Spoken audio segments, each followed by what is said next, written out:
evening, everybody. This is Date Affirm the Real, and we have the DAR therapist online with us this evening. And I'm going to let her do her introduction and just go right into it since we're already running a few minutes behind. So go at it.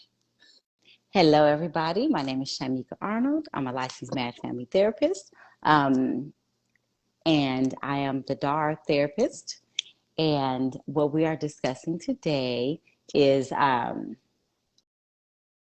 relationship. Nope, it wasn't relationship. It was single women and single women dealing with being single and continuously choosing the same person with a different name. So, yes, let's get into it. Okay. So the conversation we had was Marcus had brought up that, or no, was it you, Keya, that brought up that a lot of women was like waiting for their relationship, waiting for their guy, like waiting for their. Yes. So, well, basically, I was having the same types of conversations with people, and it just was the same conversation. Well, I'm tired of being single. No men are approaching me, or the same types of men are approaching me. And one of the common things with some of the women, not all of them, is there was no space for healing. There was no time for just doing them and doing what was necessary for them to heal. And so I wanted you to talk about that from a mental health standpoint and the what some of the advantages are and why that's so important. Okay. So here's the thing. So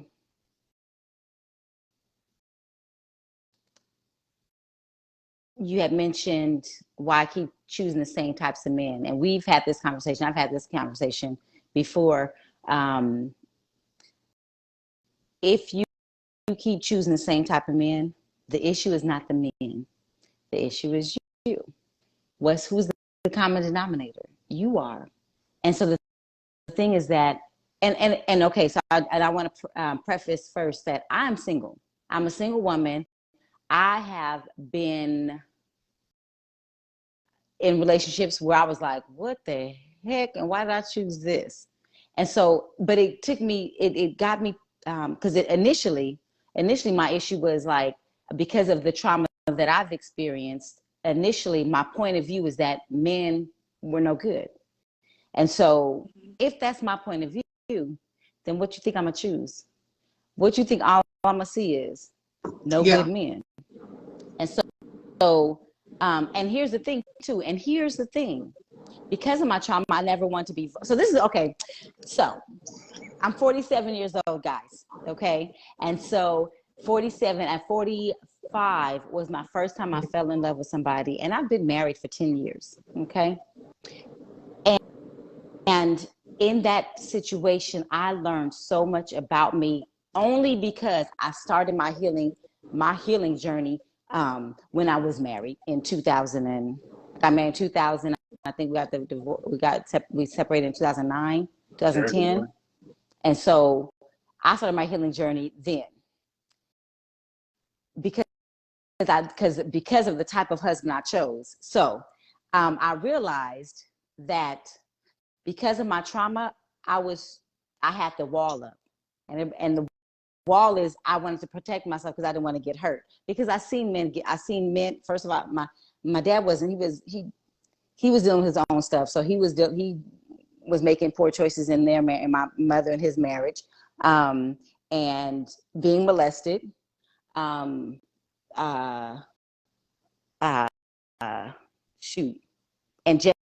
just not having examples of healthy relationships. And so I was like, oh, that's not happening to me. I'm going to protect myself. And this is what I said mentally. I remember saying this mentally. I'm going to protect myself, and I'm not going to let nobody get in here. I remember telling my mother as a teenager, I told my mother, I said, I'm going to be single with 2 boys because I'm going to have boys, because I'm teaching them to be men. And and guess what I spoke and created just that. Yeah. And so, but I realized even as raising these boys, I realized I couldn't, how was I going to raise some men? How was I'll go raise men if I didn't have an example of what a man is supposed to look like? And I wasn't a man. Yeah. So, yeah. So, yeah, that was interesting. And and you know, this interesting too, most women do that to their sons. Most women try to create their sons to be their man. That's not healthy. Mm-hmm. I don't think I went that far, but I wasn't a good parent because I was trying to mold this child, this human being, this little own individual person to be something that I wanted to create. Mm-hmm. Right. So,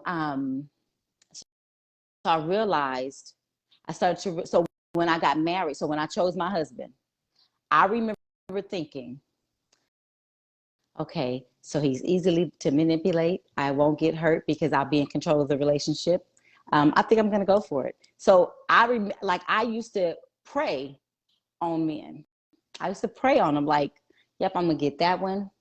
And because I was the one who had to be in control because he had my wall up. See, I was trying to avoid being hurt, right? Mm-hmm. But guess who's behind that wall with me?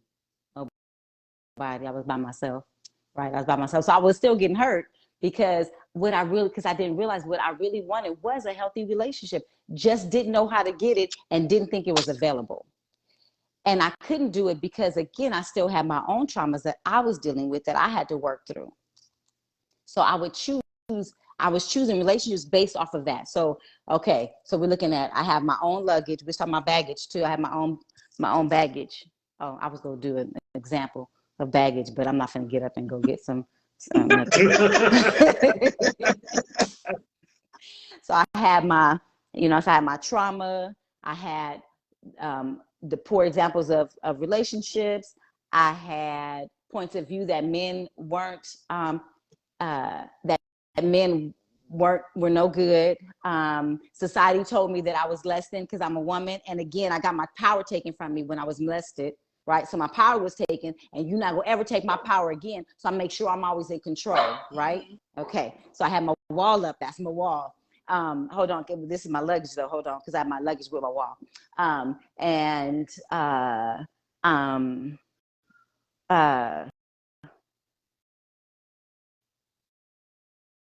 So especially, and I think the big thing was the power, like, because society continues to tell us that we're weak. Society, like, they might not, even in church, church is saying the woman is weak. And I used to try to find scriptures, and there's scriptures in there with women that, she took out, this one woman, she took out a dude in the Old Testament, but anyway, she won a war, okay? And I think she was on her cycle. And anyway,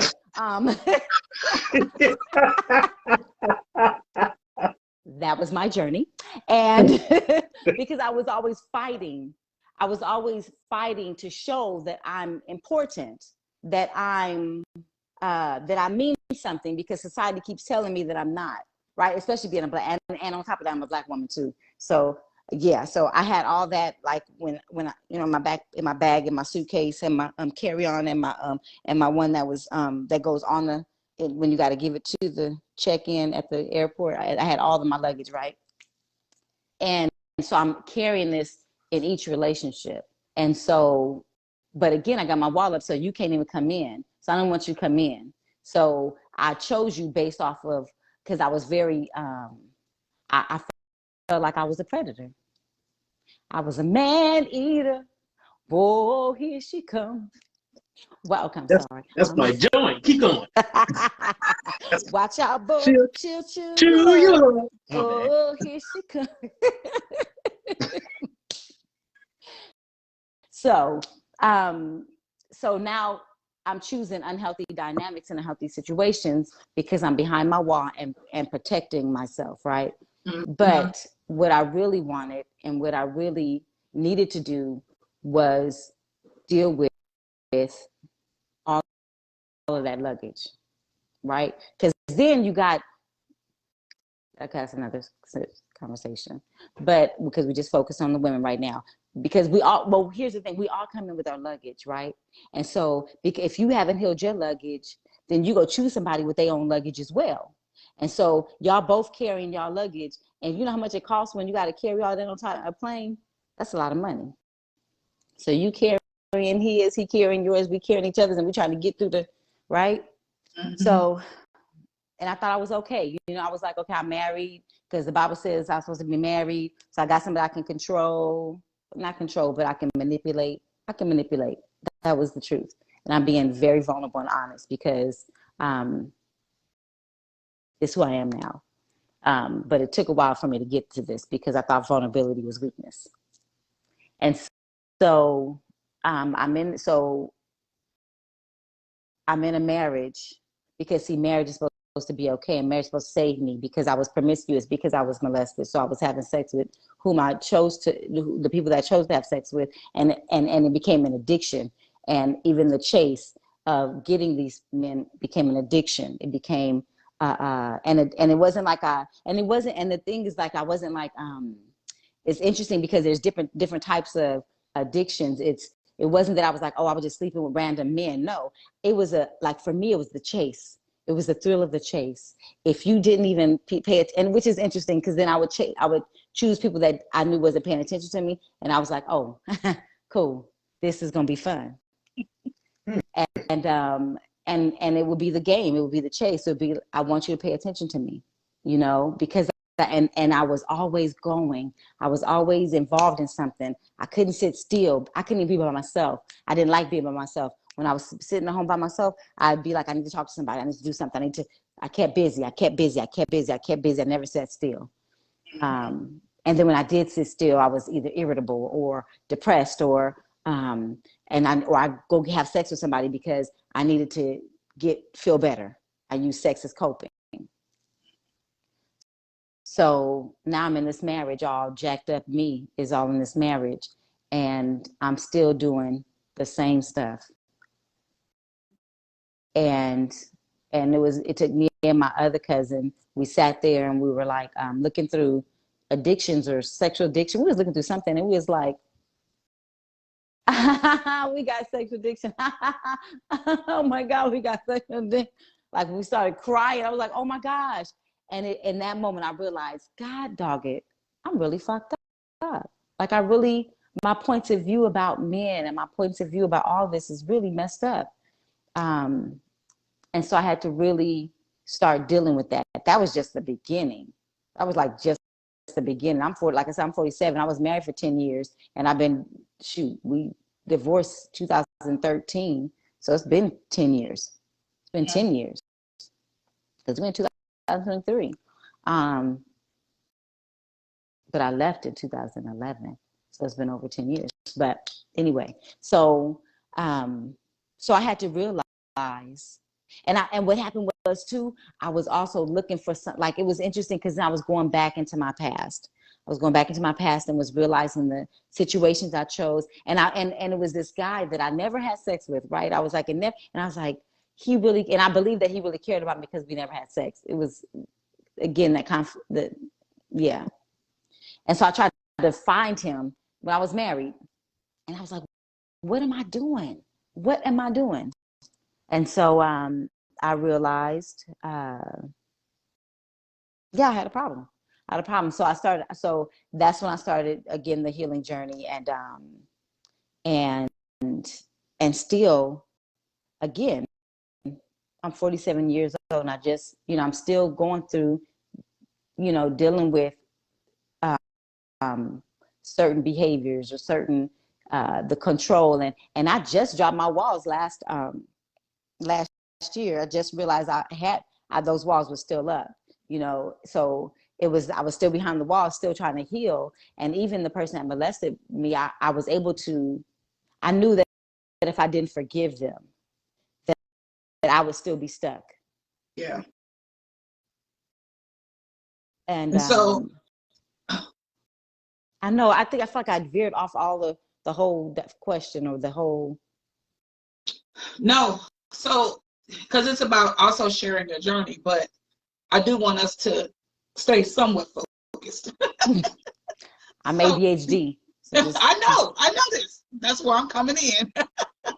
So for the women that are out there who are single, who are making the same decisions over and over, who are choosing the same person over and over, who even has resentment towards men and speak those things, what would be from the therapeutic side, from the healing side, what would you say?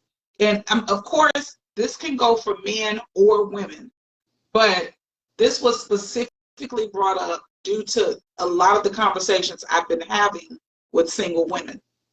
And so we can have a segment on single men as well. But I really want to focus this conversation on single women and how the same men are chosen that just look differently.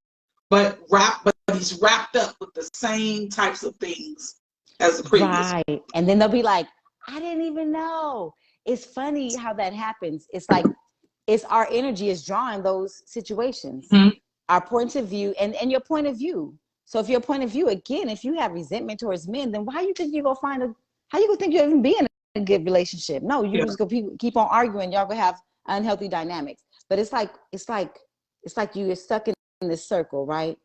And you can't see no other exit, no way out. You're just bumping into the circle and the edges, and you're not seeing anything else because you're not healing. You haven't healed from your traumas and forgiven yourself from whatever, because sometimes we blame ourselves for certain stuff, and you haven't forgiven yourself or forgiven anybody else because of that. And so you just keep going in a circle, meeting the same different type of dude because you don't see nothing else that's available, nothing else that's possible. And so, and I feel like I shared my story because I wonder if it's going to resonate with somebody, to identify, to help you identify, okay, what is it about me that I keep choosing these things, this situation? And so I had to ask myself, okay, what is it about me? Because it's not them. I'm going to say it again. The relationships you keep choosing and having hurt and pain in is not because of them. I don't care if they cheated on you. I don't care if they beat you up. I don't care if they financially messed you up. It's not them, it's you, especially if it keeps happening over and over and over again. So then you have to identify if you feel like it, because here's the thing. Do you feel like you can get something better? Yeah. Do you feel like you deserve something better? And if you feel like you don't deserve something better, then it's not them, it's you. Yeah. And you have to work on you. And so when you're rushing to jump into a relationship, I'm waiting for a man. Can you love you first? Can you be by yourself first? Can you be content with being with you? Or are you running, hustling, bustling because you're trying to not deal with your traumas, being distracted? And so the first step is to identify the unhealthy patterns. Because then once you identify, then you can seek therapy.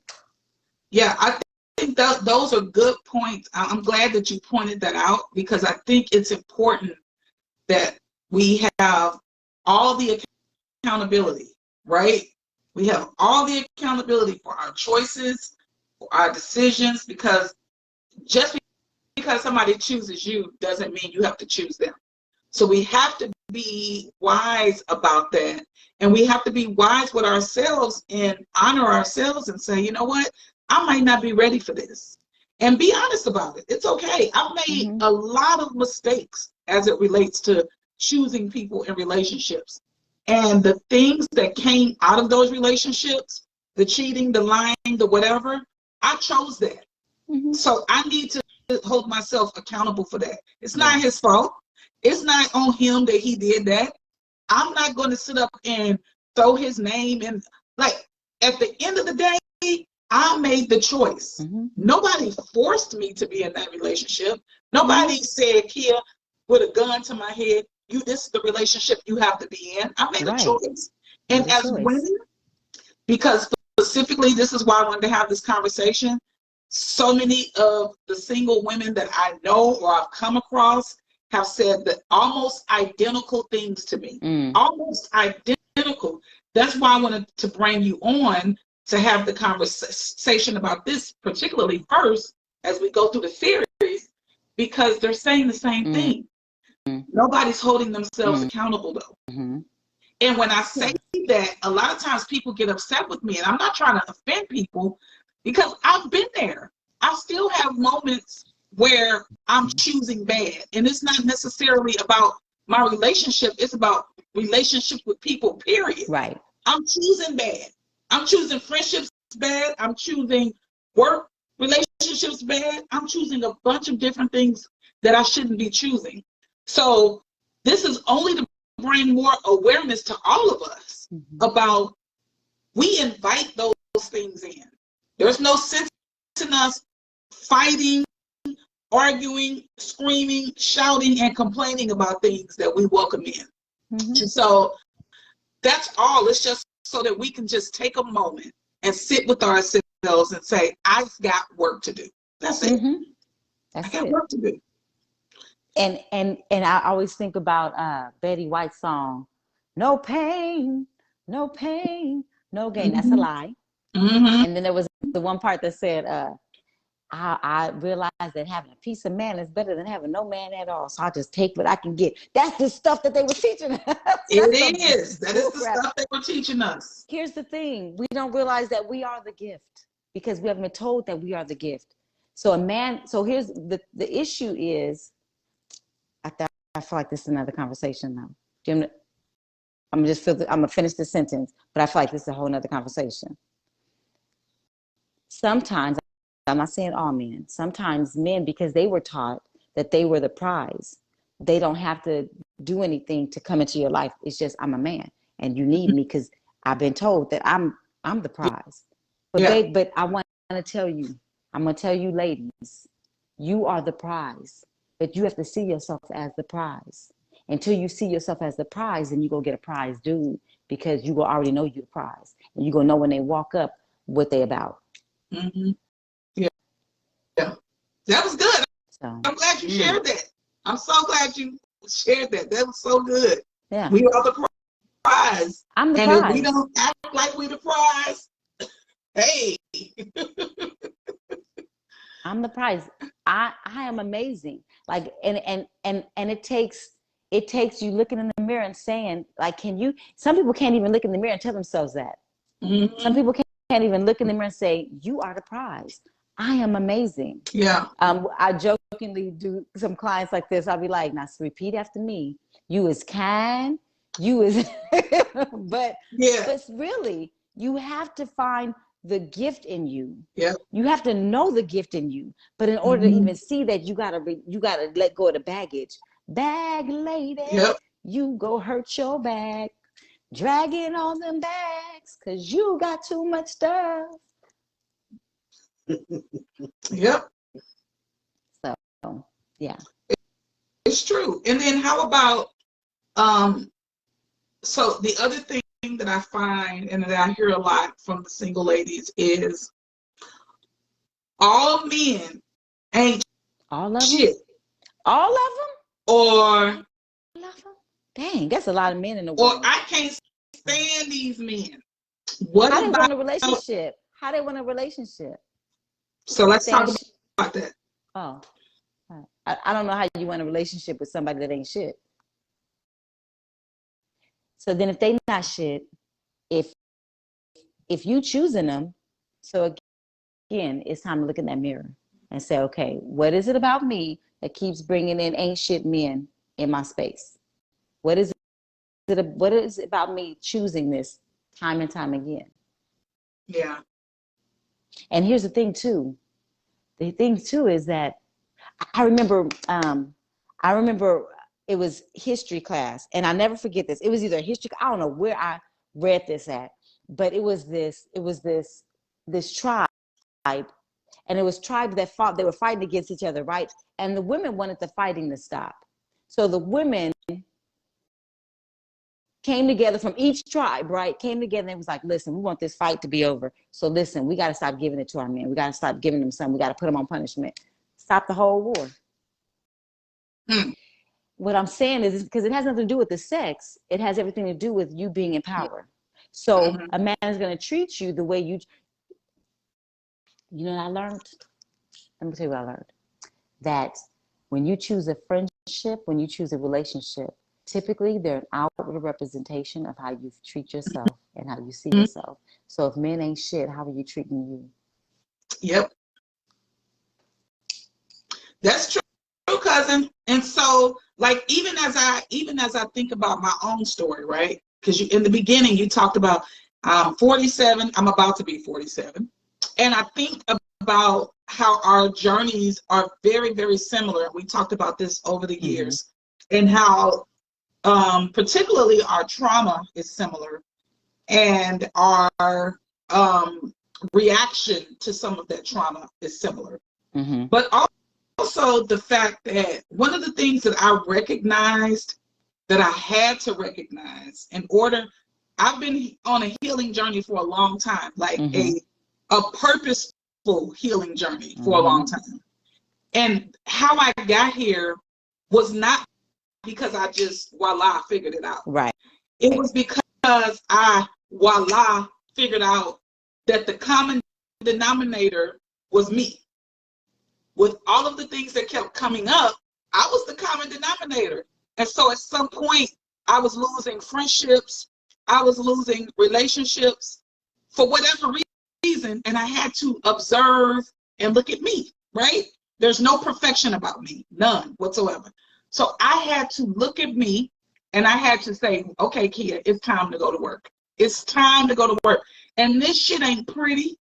You know, you might see somebody on this journey that's dressed up, that looks good, but the real journey is in the silence. Man. The real journey is in the crying. Man. The real journey is in removing yourself from things. The real journey is in grieving people that's still alive that you had to walk away from.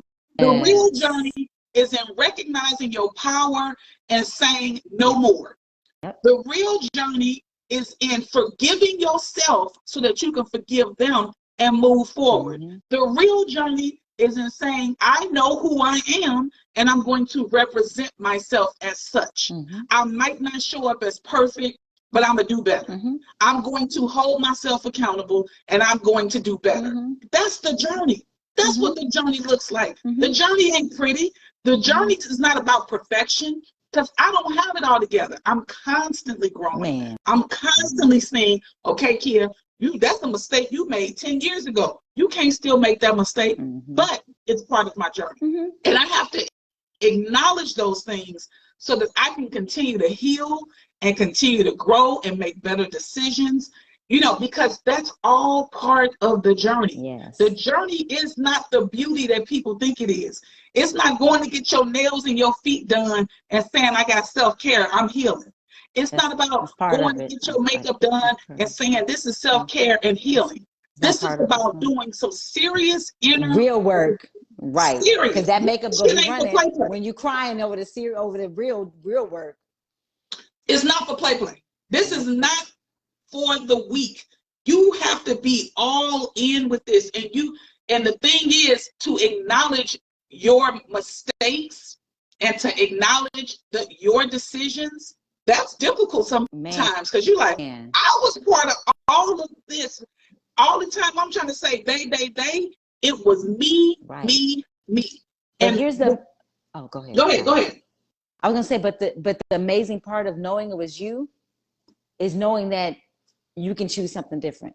Exactly. I made this choice. I chose this. I remember thinking, because I remember like when I sat there and was like, I'm really not the victim. I'm really not the victim in certain situations. I'm like, I'm really the predator. I was really the predator. And I'm like, okay. I've been in control where I thought I didn't have any control. And now I can have the control to change this. And definitely that looking in the mirror was not a pretty picture, wasn't easy. I was like, for a minute, I was like, I think I'm bipolar. Because I'd be like, ha ha, crying. I'm like, oh my God. Yeah. Yeah. Yeah. You can have it. Yeah. Because you in the trenches with that ugly cry. Like, you were in the trenches. That is an ugly, serious, brutal place to be.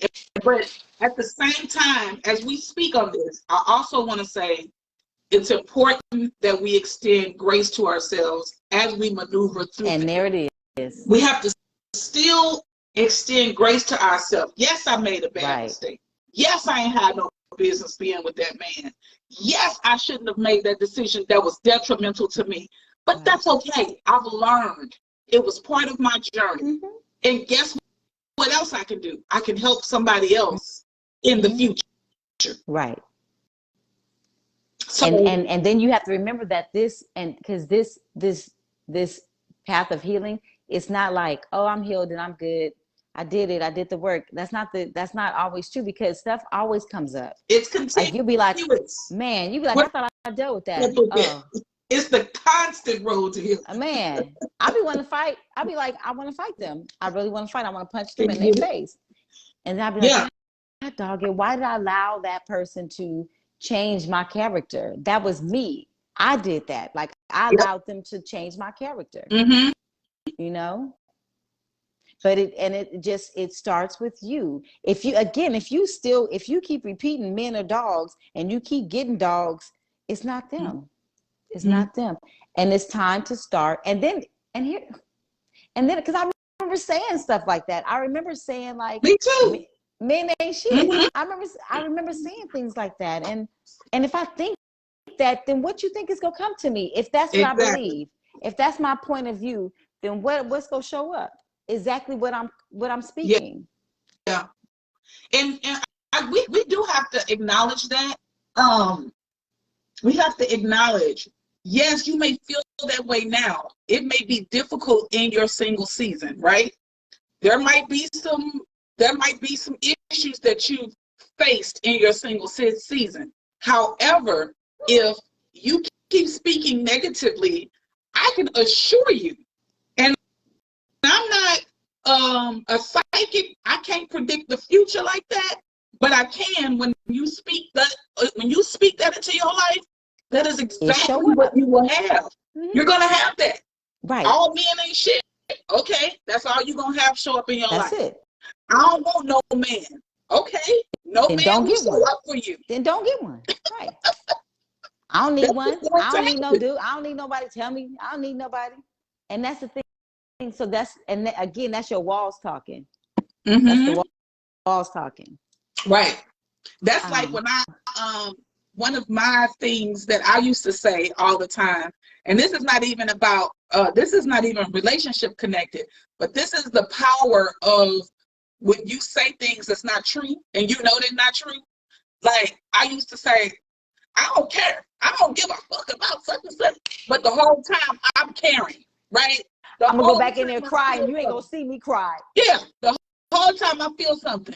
So what I've done is, no, I feel something. I'm going to acknowledge what I feel. I'm going to allow myself to process that feeling so that I can begin to heal that wound instead of lie and try to impress people or try to convince other people, because them other people ain't got to go through this. Right. It's me that has to deal with this. So lying about you don't give a fuck and you don't care, that's not. You don't fake nobody but you. Yeah, you just psyching yourself out. Right. But I did want to say, that's why the last book in my series is called The Constant Road to Healing. You will never stop healing. You might get to a place where you've reached a pivotal space in your healing and certain things, but if something comes up, you don't know what you might do. Right. What you might say. You know, so yeah, I think that's important. The other thing I wanted to ask you about, I don't know if you had anything else to say on that subject before I ask my next question. I think I was going to say too, you know, in the healing. So here's the thing too, when you ask, so when you're asking for like somebody to come into your life, right? And you want somebody to be a good man, you say, I want a good man. Not like the good man that was on Waiting to Exhale. She was like, he's a good man. But he wasn't because he was married. Right. And he wasn't because he was married, mama. But again, having a piece of man is better than having no man at all. So you just take what you can get. Anyway, when you asking God, when you say, you know what, God, I want a good man. I want somebody to show up in my life that's going to be A, B, C, D, and E. And he's going to say, okay, but here's the thing. Before we get there, because you got to, in order for you to even receive that, you got to do this. Because see, if that good man show up, you're not even going to know he's a good man. You're not going to know how to treat him because you can't even treat yourself good. You don't even love you don't even love you. You don't even love what I've created right here. Yeah. So there's no way you're going to be able to respect and love a man and that'll show up and value you because you don't value you. Yeah. So it'll show up, but it's going to take you, but you got to go through this to get it. Yeah. You know, so. That's good. That was a hell of a nugget right there. That was real good. Yeah. Okay. So what was my other question? Did you have any questions you wanted to ask, babe? I'm enjoying all those nuggets. Okay. So my other question, as it relates to some of the things that have been coming to me from single women, is only such and such type of men are attracted to me. Only, okay, married men or men who are in relationships. Oh, that's or men who don't have money. Oh, shoot, or that's men who don't have their stuff together. That's the trauma. Because here's the thing. Again, you are attracted. You are correct. You are correct in saying that this is what you're attracted to, or what's it being what you're bringing. That you're the magnet. Yes. Yeah. You are correct. So now that you know that and identified it, now how do I change this?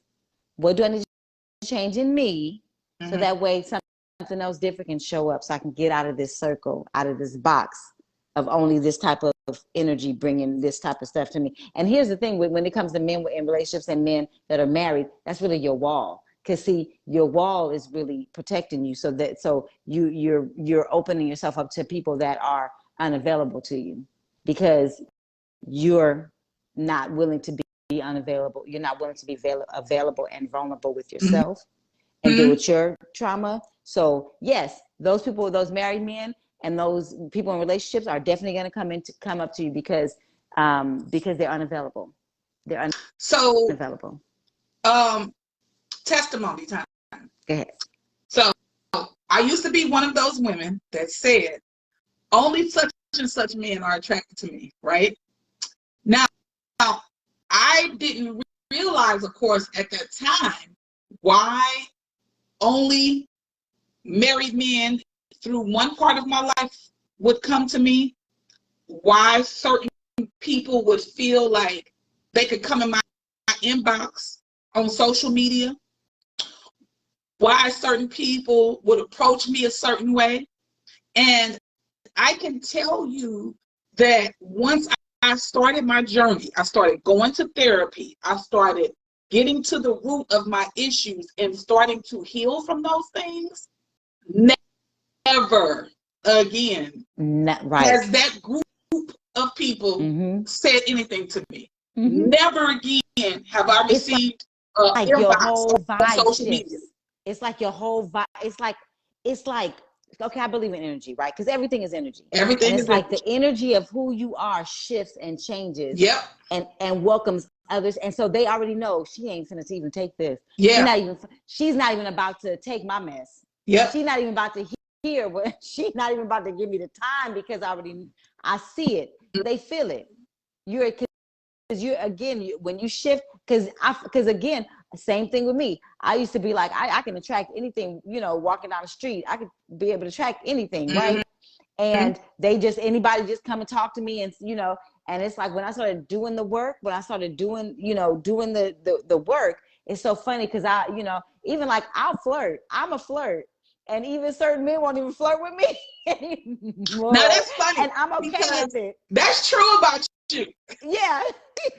And I watched it happen. Like, you've always been a huge flirt, right? And you was like, they won't even flirt back with me. Like, I'm just kidding. I'm just playing around. Right, I'm just playing. No, because your energy has shifted.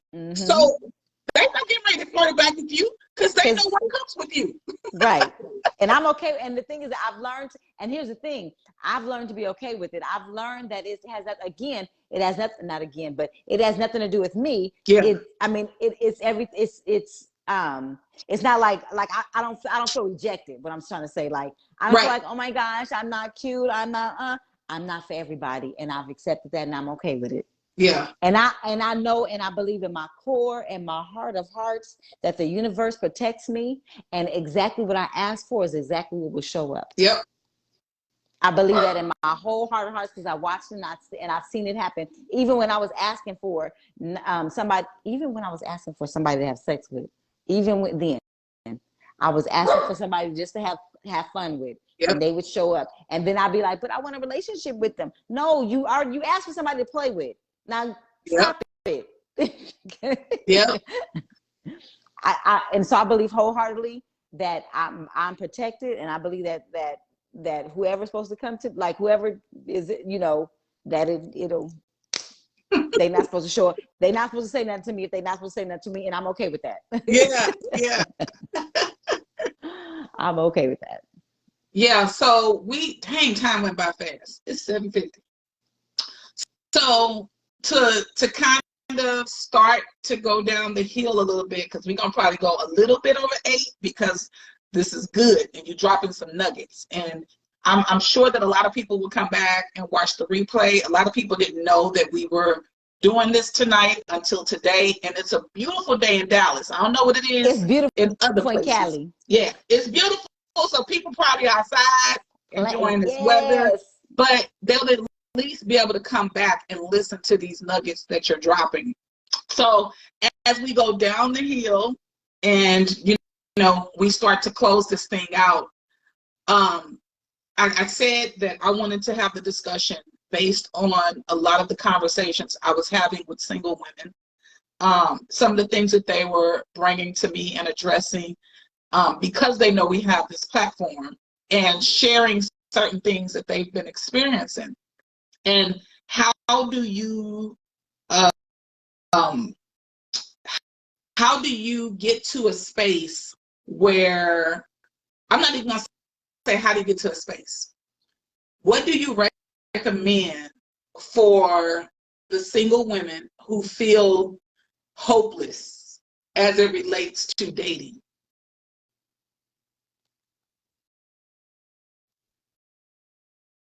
I feel like everything we done said. The thing is that, again, it's not them. It's you needed to work on something. And if you're not able to enjoy time with you, enjoy time. If you can't even, I knew somebody that couldn't stand, well, shoot, I knew me. I knew Shimeka. Shimeka couldn't stand being by herself. If you can't be and be content with being by yourself. I couldn't understand when people said that, though. So some people go receive this, and some people not go receive it, and they're not go hear it really. But I remember thinking, like, I could be by myself, but I couldn't. Like, I would have to have TV on. Like, I can literally sit and just in silence. I can sit and just look out the window and just look at the trees. I can literally just sit and read a book and be so content and not having to be on the phone talking to anybody. Mm-hmm. I literally can I can sit with my dog and just be like, I'm just enjoying my space. I'm enjoying my home. I'm enjoying me, Yeah. And it took, so hopeless. So first of all, what would be the benefit of having a man? Let's do a cost and benefit analysis. This is what I was waiting for. We already talked about it. That's what I was waiting for. Come on, man. Let's do a cost and benefit analysis. What's the cost? What's the benefit of having a man, right? What's the cost? If the benefit of having a man is so you can be happy, you already wrong. Okay, I'm not going to say you already wrong.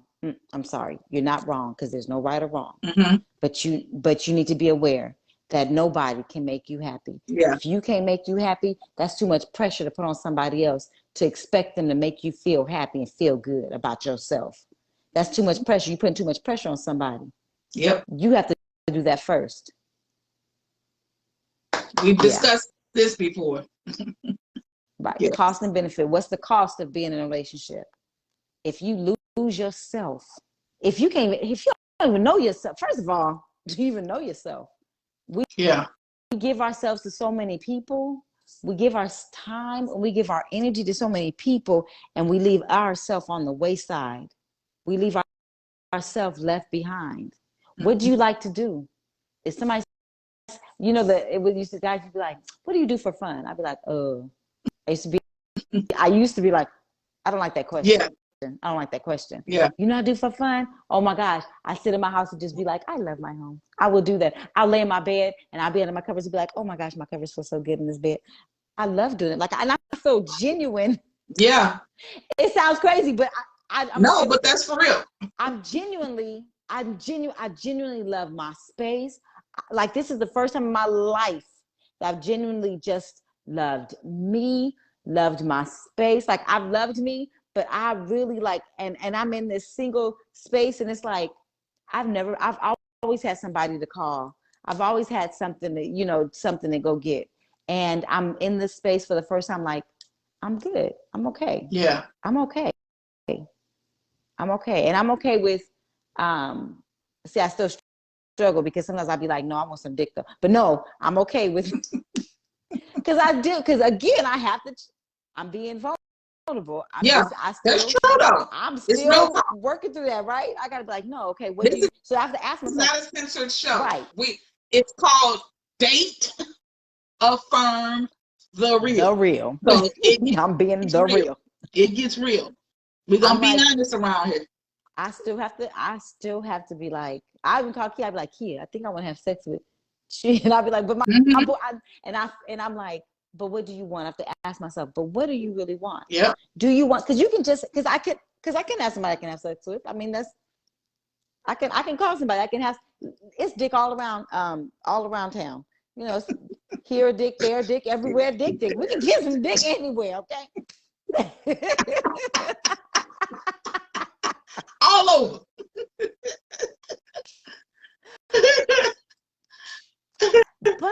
But what am I asking for? What am I asking for? What do I really want? And I really want somebody I can have fun with, I can spend time with, we can grow some things together, build some shit together. Yeah. So I'm gonna pause you right there, because I'm a witness to the fact that we talk about this often, and you'll say, okay, I need to get prepared for my husband. My husband's coming. My husband is coming. And so the words that you're speaking is very different than, I don't want none of these men out here, ain't none of them no good. Even the energy in which is being spoken. Yeah. It's like, okay, yes. If you're speaking like that and you're saying that, please know what's going to come to you. If you're speaking like how I just said, when we have a conversation and you're like, you know what? Let me get my stuff together. Let me do what I need to do for me. Let me enjoy my single life because my husband is coming. My husband is coming. That, when you speak that language, I already know what's going to happen for you. I already know it. But when I have the people that say, I hate all men, and unfortunately, I know what could come their way too. Because if you hate all men, then what do you think is going to come to you? Right. What do you think is going to come? And we have to use our words and speak things. If you have the power to speak negative, you have the same power to speak positive. Right. And the negative show up. You speak negative and the negative show up. Yeah. Right. So so a couple of things I always say is, how does it get any better than this? Because instead of saying, you'd be like, what else can go wrong? And what always happens? Some go wrong. I'm like, okay, how does it get any better than this? I'd be like, how does it get any better than this? Okay, what else is possible? Okay, I got this bill coming up. Okay, you know what else is possible? How does it get any better than that? You got me saying it all the time. Man. And then you watch it, but then you start watching how it does. Yep. It gets better. It definitely does. So I've watched with my words, because even for the Christian people, life and death is in the power of the tongue. Because somebody was like, finish the sentence, finish the scripture. But the thing is that's important to know, that life and death is in the power of the tongue. And so the thing is that, and you have to, what is the rest of scripture? I don't know. But you have to choose what you speak. You have to choose what you speak. Are you speaking death or are you speaking Yeah. life? Yeah. What are you creating? Yep. If anybody noticed, finish of the scriptures, you can type it. Life and death is in the power of the tongue, and eat that of thereof. Life It's and an death. amen. Amen. Amen. Hallelujah. Amen. Hallelujah. Hallelujah. Yeah. Man. So that's why I asked you the question again, cousin, because that was really like a synopsis of a great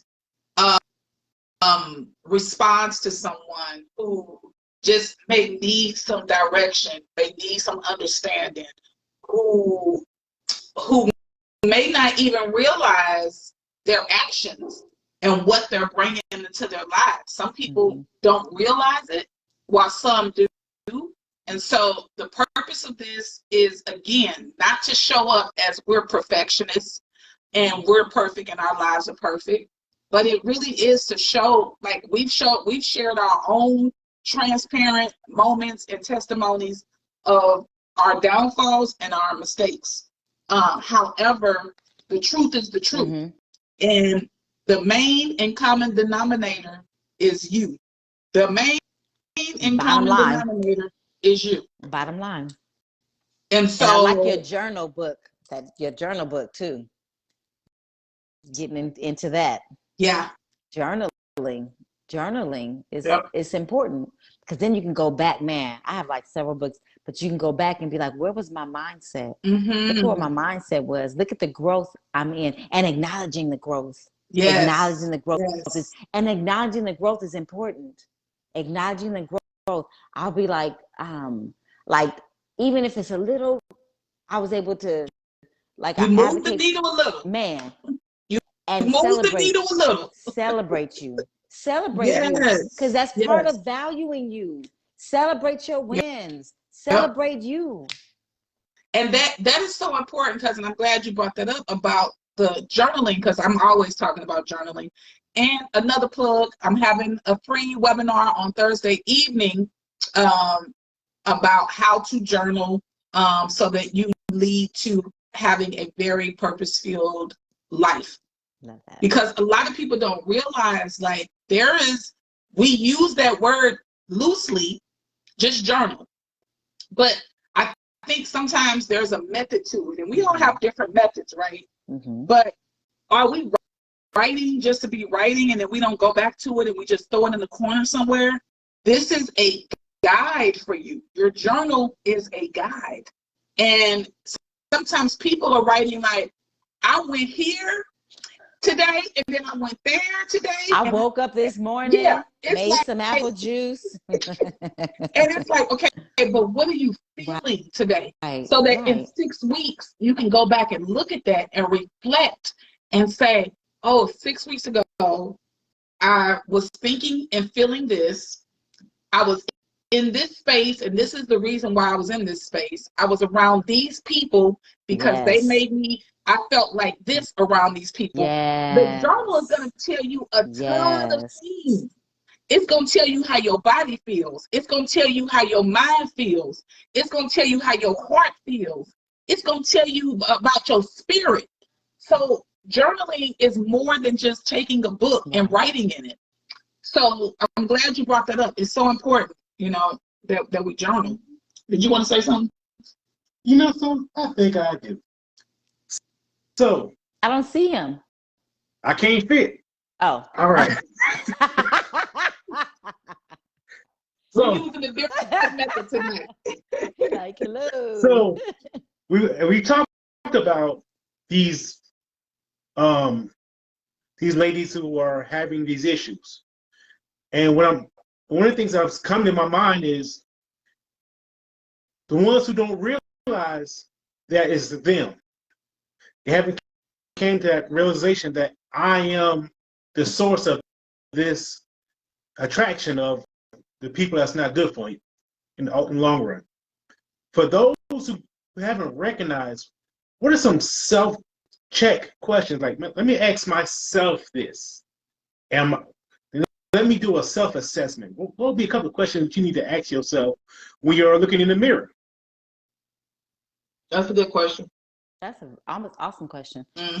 So I think one of them is, what do I like about me? Because sometimes we can find all our faults, but we can never find out what we like about ourselves. Yeah.